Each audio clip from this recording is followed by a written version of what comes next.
So many people in the U.S. do many different things. Some are doctors, some are lawyers, and some people go to space. But many people can't change their own oil in their car. Seems like a pretty simple thing that many people can't do. The average oil change, if you take it to a shop, is about $50, and you have to do it twice a year, so that can add up really fast. After 5 years, it's about $500. So why would you not just do it yourself? I'm Connor, and I never want to take my car to a mechanic to change my oil. Changing the oil in your car is not as difficult as it may seem. All you need are the right supplies, know the safety, know the procedure, and then know how to clean up properly. So before changing your oil, you'll need a number of supplies. You'll need a jack and jack stands. So here is a jack stand. This is to put underneath your car to hold it up to make sure the jack doesn't fall on you while you're underneath it, which is pretty important. And it also allows you access to the oil drain. Next, you need a socket set. There are many different types of sockets, and different cars take different size, so you need to know which size your car takes. And this is used to unscrew the oil plug. Next, you need rubber gloves and paper towels. This is just to prevent the oil from getting all over your hands because they can get kind of messy. And paper towels are just used for the cleanup. Next, you need to get some full synthetic oil. This is the best kind of oil to get because it's cleanest and it allows your engine to run the longest. And then the funnel is just to pour in the oil easily. Then you need an oil pan to dump all of your old oil into from the old oil filter and from the bottom of the car. Then you'll need a new oil filter and an oil filter wrench to get the oil filter off and put back on. And all these things can be bought at your local auto parts store. So now, after all the supplies are gathered, then you need to take the safety precautions.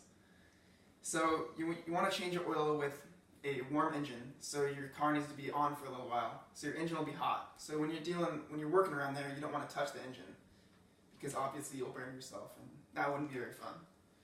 Next, like I already said, you want to make sure your jack is secure with the jack stands, because if your jack fails, you want something that it can fall onto other than yourself. So after all the safety precautions are taken care of, now you can go into the procedure. First, you want to jack up the car, and like I've said multiple times already, you want to make sure the jack stands are underneath it so it doesn't fall on you. And now you can put the gloves on.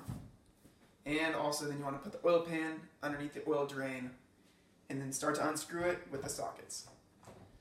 And so once the sockets are loosening up the drain plug, you can unscrew the rest of it by hand, and it'll start to drip. So once it starts to drip fast, you want to start unscrewing it faster, and then once you feel it release, then you want to pull it out quick, and then the oil will start draining really quickly into the pan.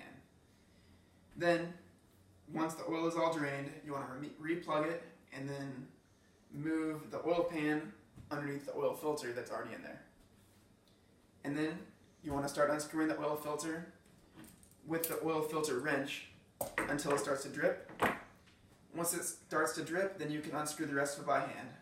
And then once you feel it release, it'll be like this, and then you'll be able to hold it up. It'll be full of oil, and then you want to dump it away from you into the oil pan.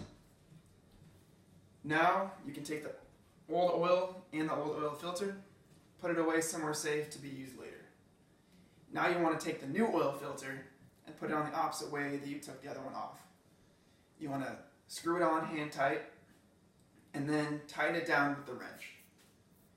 Once it's tight, you can get out from under the car, remove the jack stands, and then lower it down with the jack.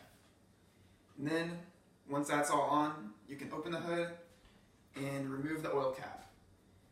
Now it's time to pour in the new oil. Different cars take different amounts of oil, so it's important to know how much yours holds. It'll tell you in the manual, you can look it up online, but if you still can't find it, then you can just check the oil level every half quart or so to know how much you put in. Once the oil is full, then you can close the cap, turn on the car for a couple minutes to circulate the new oil throughout the engine, and then you can turn it off. Now you successfully changed the oil, and then now you need to clean up properly. So dump all the old oil from the pan into your empty bottles, and these can be recycled at your local auto parts store.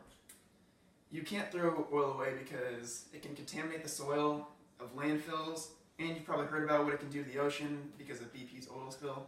It's not a good situation, so you want to recycle it all. Next, you want to wipe down the funnel and your oil pan because, as you can see by these, they can get pretty dirty over time, and if you don't wipe it down every time, it can get way messier way faster. So once all the oil is disposed of, and you successfully saved yourself about $40, you don't have to be a rocket scientist to change your oil. It may seem like something only mechanics can do, but really anyone can do it with the right tools and the right motivation.